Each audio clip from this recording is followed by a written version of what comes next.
Dios mora en las alabanzas de su pueblo.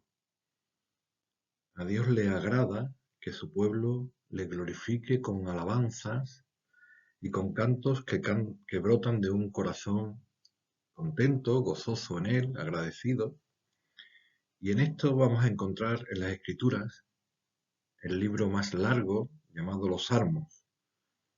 Y el personaje que más salmos ha escrito, David, es de quien estamos estudiando en estas lecciones. Por tanto, paralelamente a los estudios que estamos haciendo en Primera de Samuel, vamos a ir también incorporando, infundiendo expresiones colaterales de los salmos. Salmos 18, 27, 34, 51, 53. Muchos salmos fueron escritos en este periodo que hoy vamos a ver cuando David tiene entre, digamos, 18 y 25 hasta los 30 años. David en esta época vivía en el palacio del rey, después de aquella hazaña que comentamos en la lección anterior, cuando el Señor le otorgó la victoria sobre el gigante Goliat. Estos tiempos en el palacio fueron tiempos de reposo en la vida de David. Como todas las personas tenemos tiempos de refrigerio, tiempos de reposo que el Señor permite para renovarnos, para edificarnos, para fortalecernos. Él tuvo una entrañable amistad pura con el hijo de Saúl, llamado Jonatán, quien cita la escritura muchas cosas de él, y todas muy, muy nobles. Jonatán percibió espiritualmente que David era el elegido por Dios para ser el futuro rey de Israel en sucesión de su padre Saúl. Y él mismo, que era el heredero natural, un día le dijo a David: David, yo entiendo de parte de Dios que tú un día serás rey. Tú serás primero y yo seré segundo después de ti. Qué gran sencillez y humildad en Jonatán, quien además se despojó de cosas, de su manto, de su espada, de su arco. No eran meros regalos lo que le estaba haciendo su amigo David. Era como un despojo de sí mismo para servir al ungido de Dios, a su amigo David. Además, se prometieron lealtad perpetua, no solamente durante sus vidas, que la tuvieron, sino que si alguno de los dos fallecía en batalla, el otro cuidaría de su familia, cosa que ya veremos, si el Señor lo permite, va a ocurrir también. En este periodo, David se casa con la hija menor de Saúl, con Mical, en santo matrimonio. A Dios le agrada que las personas nos unamos en santo matrimonio. Dios creó un hombre y una mujer para darnos la opción de manifestar su amor en la creación y procreación de las personas a través del matrimonio. Cuando un hombre y una mujer se unen en el Señor, se da la posibilidad de engendrar criaturas. Pero además existe el amor ligado entre dos personas. Cuando un hombre y una mujer se unen en Cristo, no se unen como cuando lo une un juez. Un juez une y un juez desune.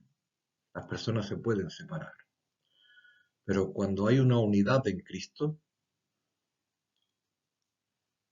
lo que Dios ha unido no lo puede separar el hombre. Es una unión espiritual.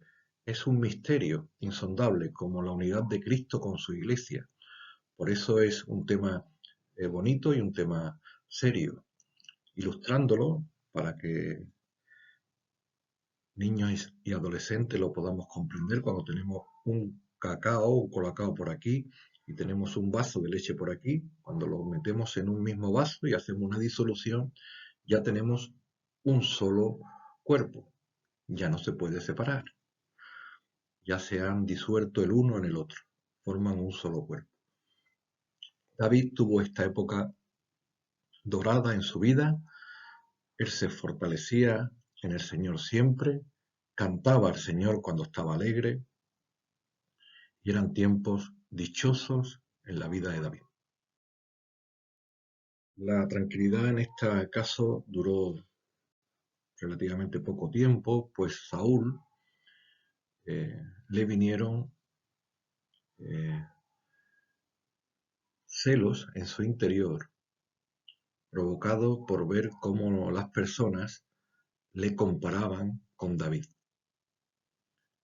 Cantaban los israelitas: Saúl mataba a miles, pero David a 10.000. Y hay que tener mucho cuidado con las comparaciones. Hay que evitarlas. Miren, todas las personas tenemos algunos puntos fuertes, algunas cosas que se nos dan bien, pero por propia naturaleza otras muchas cosas no se nos dan bien. A una persona se le puede dar bien dibujar, se le puede dar bien el deporte o la música, pero otras muchas cosas, otras muchas competencias no se nos dan bien. Y no es equilibrado emocionalmente comparar la virtud de una persona con el defecto de otra. Esto a veces lo hacen los padres equivocadamente, incluso a veces lo pueden llegar a hacer algún compañero docente. Mira, qué bonita letra tiene Menganita, igualito que tú, que tienes una letra mala. No, cada criatura tenemos cosas que hacemos muy bien y cosas que hacemos regular, incluso mal. Y no es bueno comparar las virtudes de uno con los defectos de otro porque eso provoca celos. Y se ven luego conductas inapropiadas, actitudes negativas de resentimiento y de celos hacia las otras personas provocadas por esas malas comparaciones. Hasta tal punto llegó este desequilibrio emocional en la vida de Saúl que intentó lancear a David, lanzándole una lanza para matarlo, y al esquivarla David, la lanza dice que hirió la pared.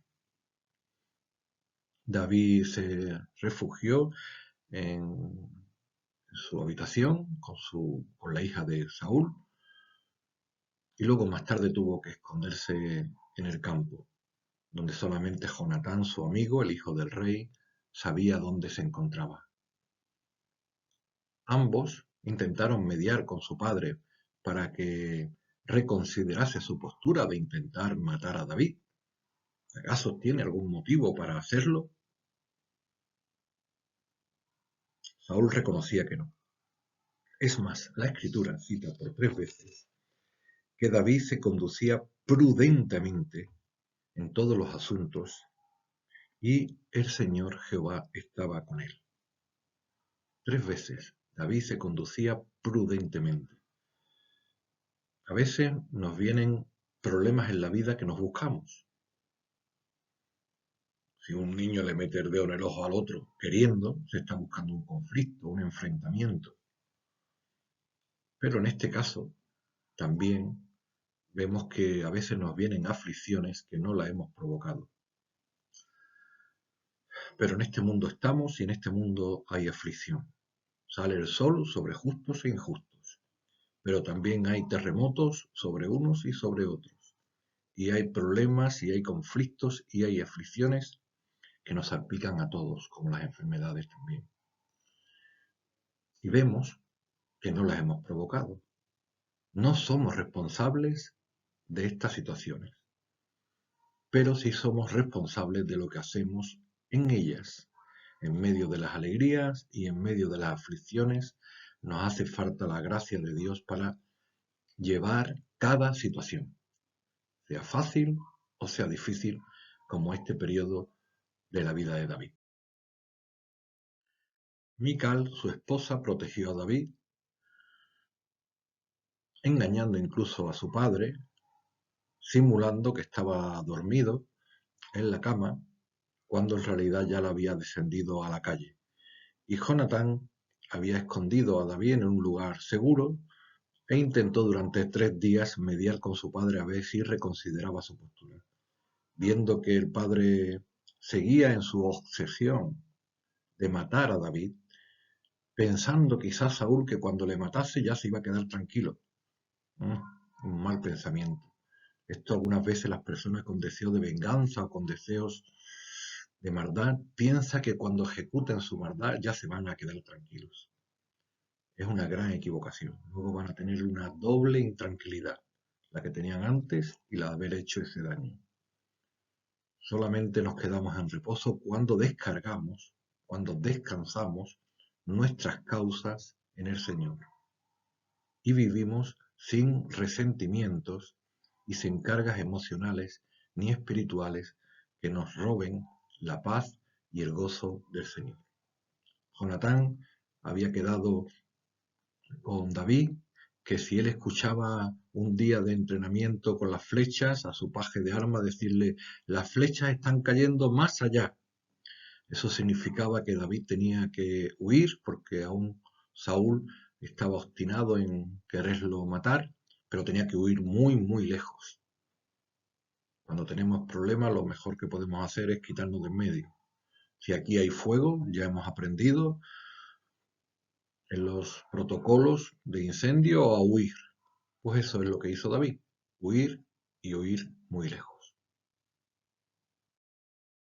Siendo perseguido David por el rey Saúl, tuvo que refugiarse en las montañas, en las cuevas que hay en las montañas. Fíjense que antes David vivía en Belén, en la casa de su padre, como vivimos la mayoría de nosotros. Luego vivía en el palacio del rey o en la casa del rey, lo cual aparentemente estaba mejor. Pero ahora, en estos años, aproximadamente de los 20 a los 30 años, David va a tener que vivir como un prófugo de la justicia, como un proscrito, como un perseguido, el que hasta ahora hemos visto que no había hecho nada malo. No es que no tenga cosas malas, todas las personas tenemos cosas malas, pero no las había hecho o no las había manifestado públicamente. Y tuvo que vivir en las montañas, en las cuevas y además perseguido, como vemos en este mapa, de un lugar a otro por un ejército de Saúl que cuando le daban información de que David se encontraba por algún lugar, allí que enviaba Saúl a su ejército con la orden de eliminar a David. Fueron a partir de ahora tiempos muy difíciles en la vida de David, muy difíciles.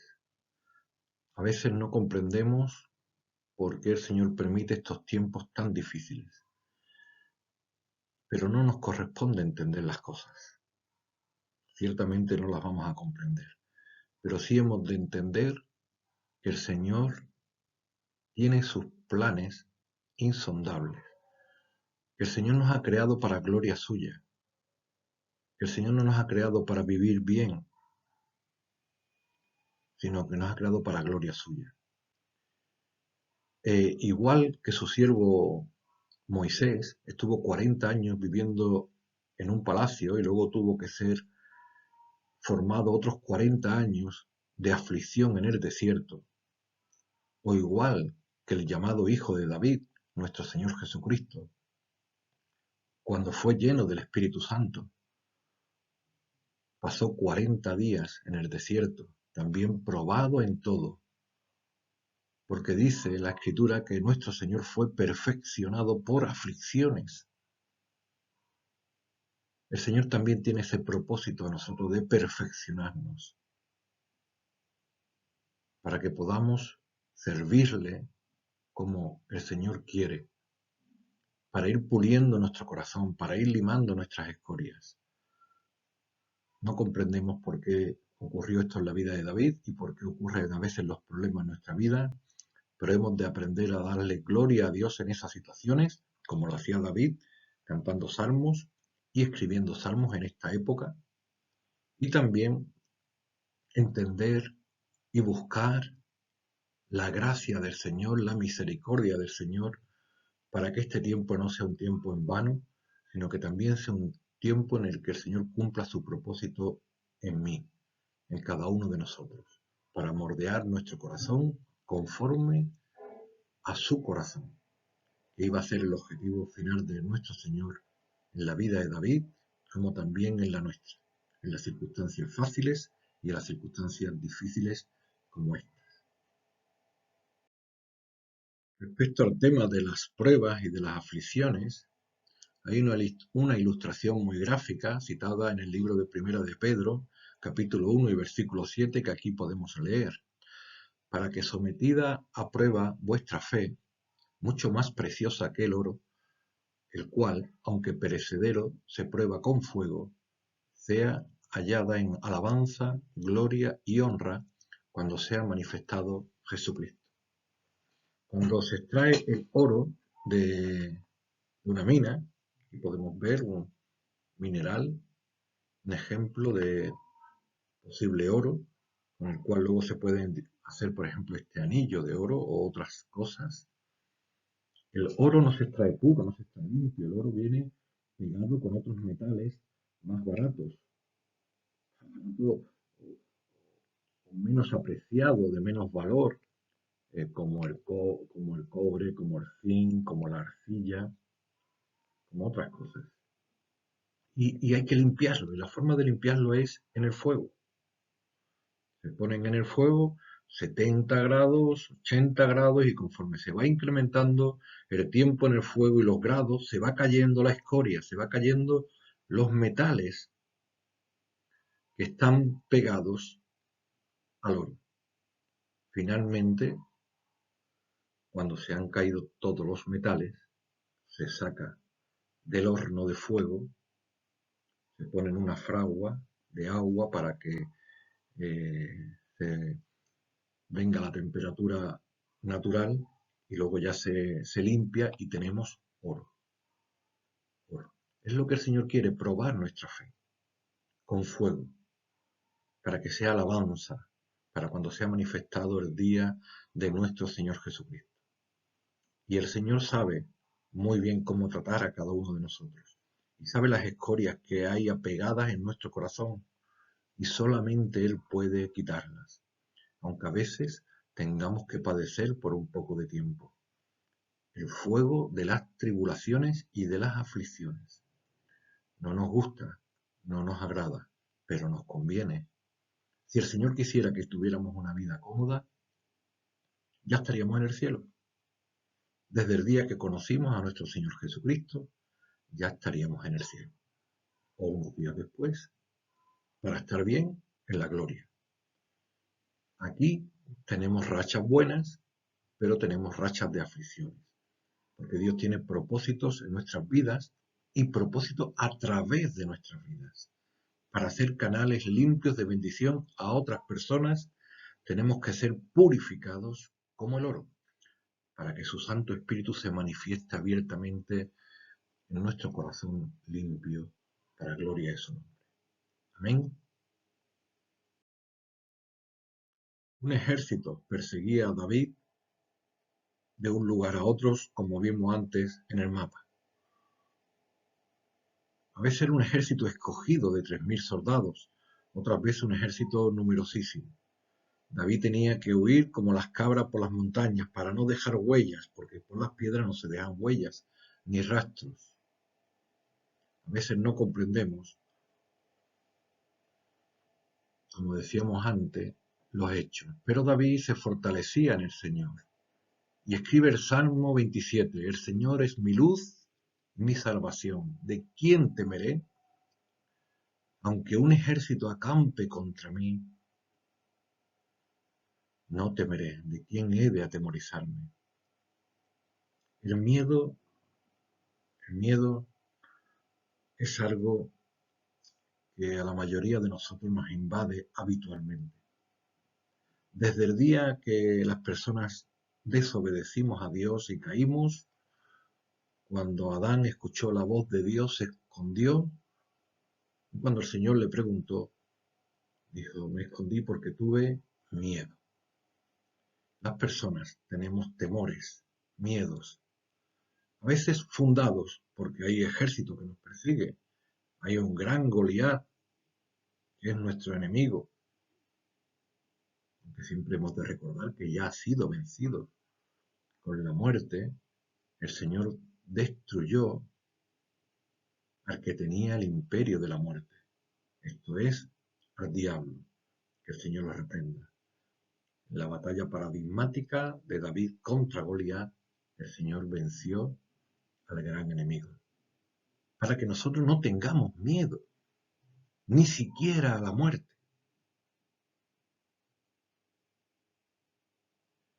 A veces las personas cuando les diagnostican una enfermedad, o cuando hay una crisis económica, o cuando pierde un desempleo, o cuando ha tenido una ruptura emocional, pues lo pasa mal. Eso sí, es normal que lo pasemos mal.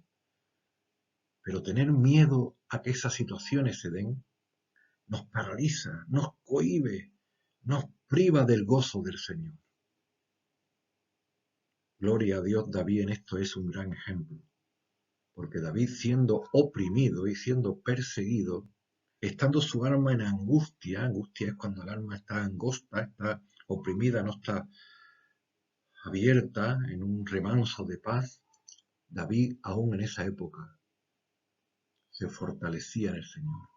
No es porque David no tuviese miedo, él los tenía también como cualquiera de nosotros. David tenía un corazón precioso, pero también tenía los pies de barro como nosotros. Cita la escritura que David dice, el día que temo, yo en ti confío. El día que temo, yo en ti confío. Muchos temores tenemos, muchos miedos podemos tener, pero hemos de descansar en nuestras oraciones al Señor, para que el Señor nos fortalezca, porque solamente Él nos va a dar el fortalecimiento para no atemorizarnos a las situaciones. No, es verdad que las personas usan eh, distintas estrategias de autoestima, de autoconvicciones, bueno, de autoimportancia, de meditación. Bueno, pues no digo que esas cosas a veces sean inútiles, porque tienen su parte de utilidad y su parte de conveniencia, pero si el gozo y nuestra fortaleza no está en el Señor, al final todo va a ser en vano, porque al final un día todos nos vamos a enfrentar con el gran enemigo y hemos de ir aprendiendo con los enemigos pequeños, con las batallas pequeñas de la vida, a darle gloria a Dios y no esperar a una única batalla final, sino día a día, cada día con su gracia, ir bendiciendo el nombre del Señor. Bueno, vamos a describir también que en este periodo de la vida de David eh, se le dieron grandes fracasos, grandes fracasos. Todos, no lo hemos dicho antes, somos perseguidos porque llevamos un gran tesoro en nuestro corazón. Eh, hemos sido investidos del Espíritu de Dios, del Espíritu Santo. Somos templo del Espíritu Santo, somos las criaturas más importantes de este mundo. Habéis visto cuando saludamos que incluso os hacemos una pequeña reverencia porque sois templo de Dios. Yo a una persona importante, o un gobernador o un rey, lo puedo saludar con respeto, por supuesto, pero nunca le voy a hacer una reverencia. Pero a un hijo de Dios sí, porque lleva un gran tesoro dentro. El Espíritu de Dios es templo del Espíritu Santo. Habéis visto en las películas que los barcos piratas atacan otros barcos cuando van cargados de tesoros. No atacan a los barcos cuando van vacíos. Pues igual a nosotros nos atacan cuando vamos llenos de nuestro gran tesoro. Dicho eso, viene la lección de esta diapositiva de los fracasos de David. David, ya estamos comentando que también tenía pies de barro, que también tenía fallos como cada uno de nosotros, lo cual nos va a ayudar a identificarnos como él. No es un ser súper espiritual en quien no hay error, sino que David, como cualquiera de nosotros, tenía sus fragilidades, sus debilidades, sus fallos y sus pecados. Sus pecados. Yendo de Saúl, un día fue a la ciudad de Nob, donde vivían los sacerdotes, y cuando Ainadab le preguntó,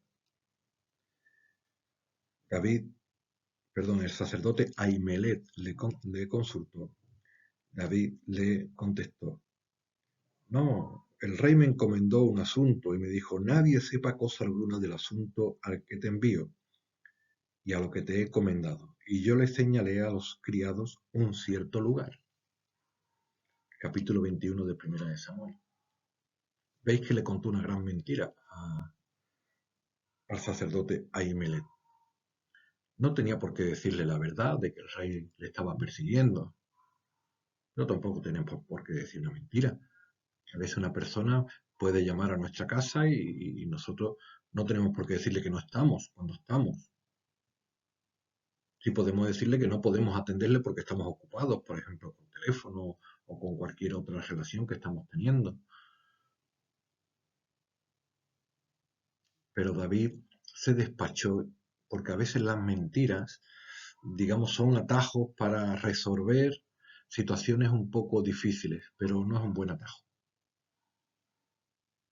Hay que huir de las mentiras como se huyen de las serpientes sibilinas y vivir en la verdad. Un edomita, Doeg, vio este hecho y se lo dijo a Saúl, quien vino a aquella ciudad y originó una gran matanza, incluidos mujeres y niños. No decimos que sea por causa de David, pero indudablemente en el contexto todo se da. David luego, sintiendo la opresión de Saúl, pensaba que un día le capturaría y tuvo una mala idea. Todas las personas también a veces tenemos malas ideas. Cuando tenemos una mala idea, a lo mejor es no llevarla a cabo, por supuesto. Y gracias al Señor, muchas de nuestras malas ideas no las llevamos a cabo. Si yo pienso que esto es bonito y no es mío y me lo llevo, bueno, lo puedo pensar, pero no lo puedo llevar a ejecutar. Pero si lo pienso mucho, al final quizá lo termine ejecutando. Y entonces el mal pensamiento se convierte en un pecado. No somos responsables de nuestros malos pensamientos. Es más, muchas de las cosas que pensamos las aborrecemos, no las firmaríamos, no estamos de acuerdo con ellas. Las reprendemos. Pero cuidado, sí somos responsables por lo que hacemos. Por lo que hacemos. David tuvo una mala idea, fue la de irse de la tierra de Israel a la tierra enemiga de los filisteos. Fíjense dónde estaba pensando en irse, a los filisteos, al enemigo acérrimo de Israel.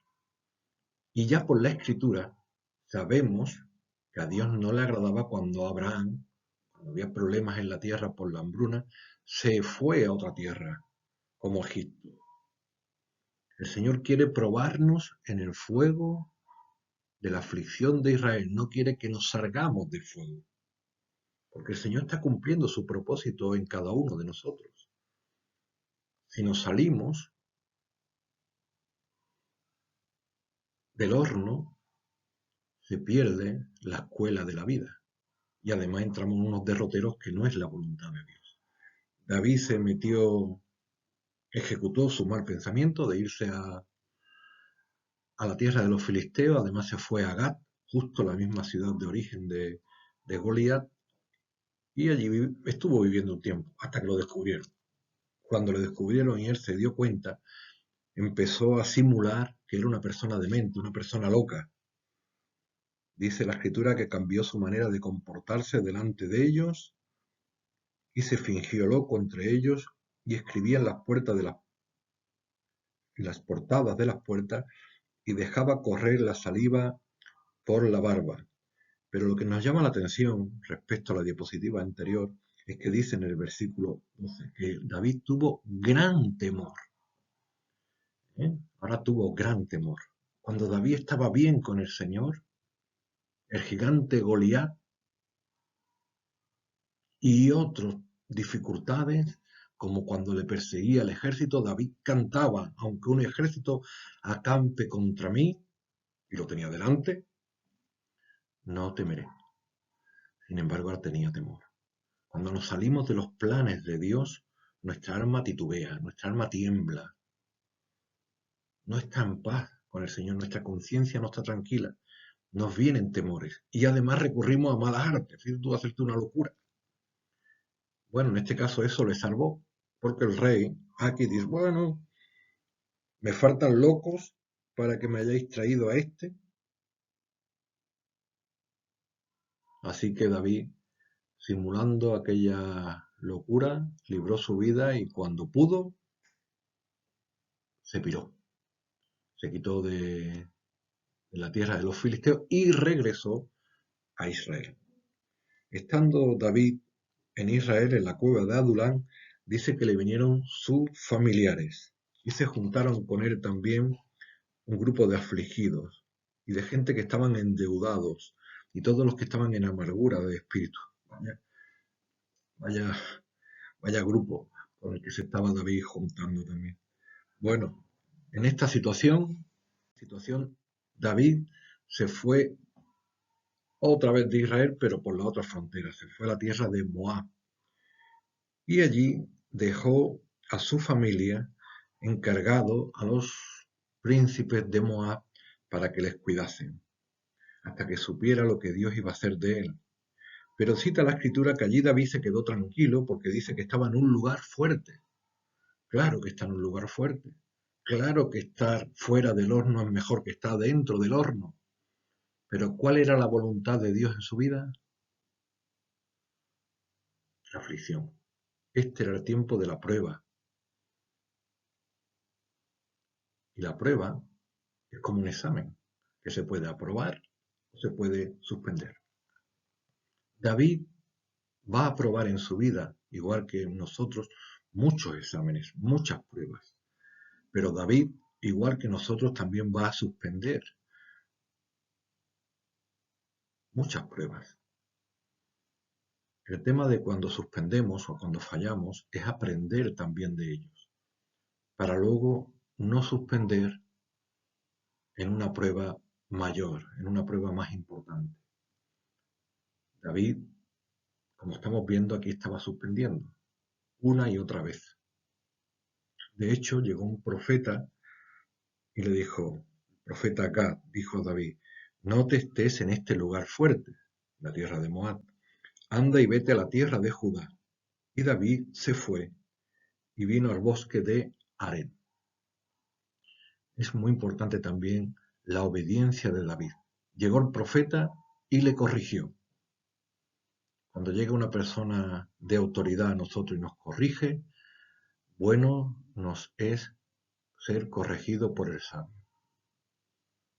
Y bueno es de nuestra parte obedecer rápidamente.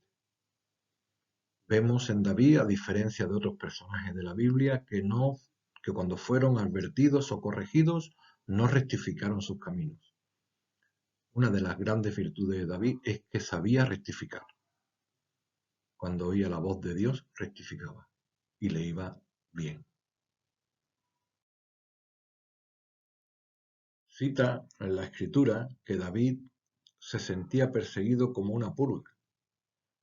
Cita la escritura que se sentía perseguido como quien persigue una perdiz por los montes. Capítulo 26, versículo 20. Saúl y su ejército perseguía a David por los montes como el que persigue una perdiz. En Israel hay muchas perdices. Aquí en España también es una tierra de muchas perdices. La perdiz y el conejo corren muy rápido por la tierra cuando van a ser perseguidas. Y la perdiz, como un ave, tiene la particularidad de volar, pero no vuela hacia arriba harto, sino que planea a ras de suelo a 1 metro aproximadamente de altura, 200 o 300 metros como mucho de vuelo. Lógicamente, cuando una perdiz va a ser capturada o se siente perseguida, la perdiz huye hacia el otro lado. Por eso, para capturar perdices, que era lo que hacía el ejército de Saúl, se le hacían rodeos, se le hacían aguardos, se le ponían cepos y trampas en los caminos. Así perseguía Saúl a David. Y ciertamente varias veces estuvo a punto de cogerlo.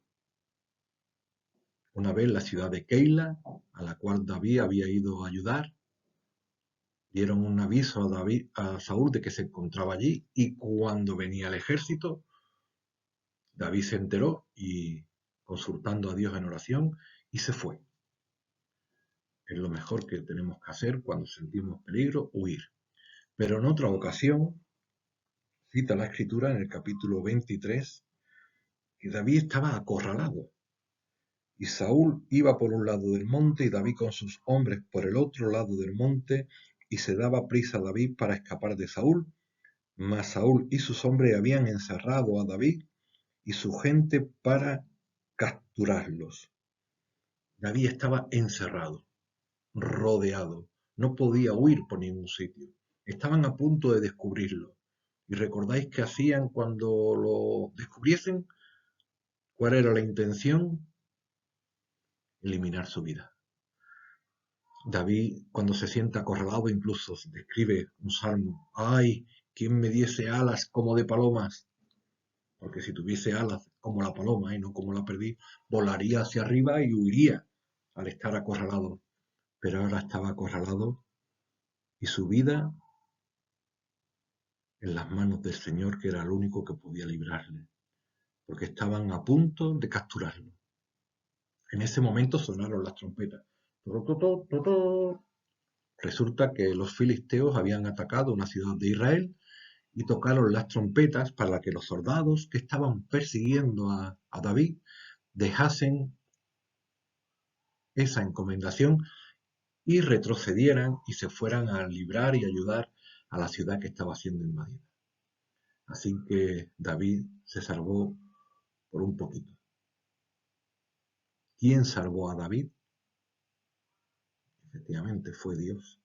Permitió ese hecho en aquella ciudad para demostrarle a David que lo iba a llevar hasta el límite. Pero Dios nunca nos va a permitir ser tentados más de lo que podemos soportar. En ese momento límite, Dios lo libró. Podía haber muerto. Vale, podía haber muerto. La vida de David podía haber durado 15 años, 21 años, 30 años. Duró hasta los 70 años. Bendito sea el Señor.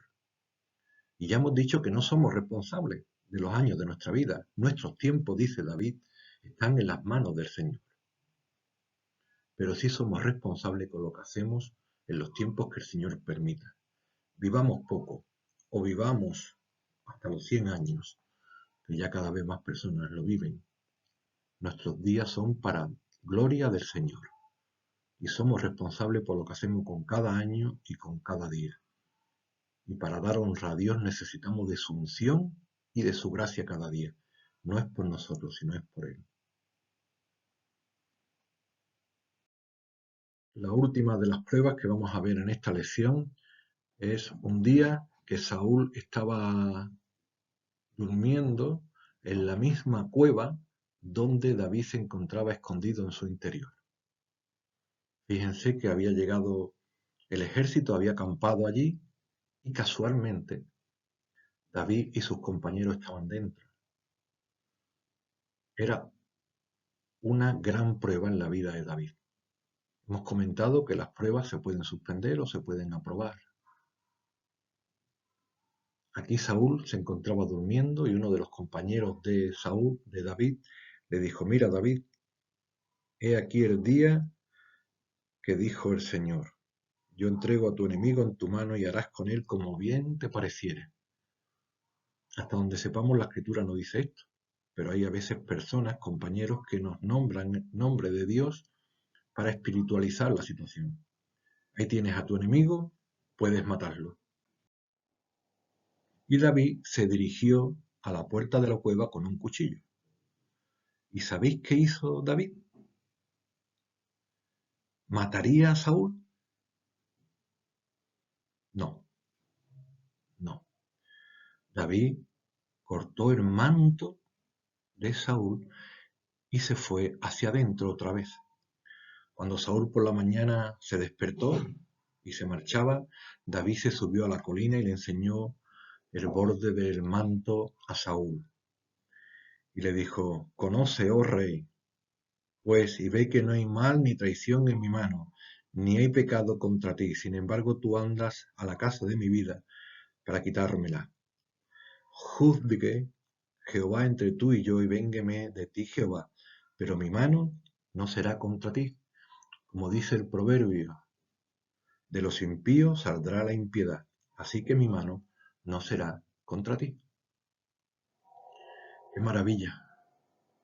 Esta gran decisión de David. David tuvo esta gran prueba y no solamente la aprobó, sino que la obtuvo sobresaliente. Como muchas veces nosotros somos probados y cuando nos insultan, lo normal es insultar. Cuando nos tratan mal, lo normal es que tratemos mal.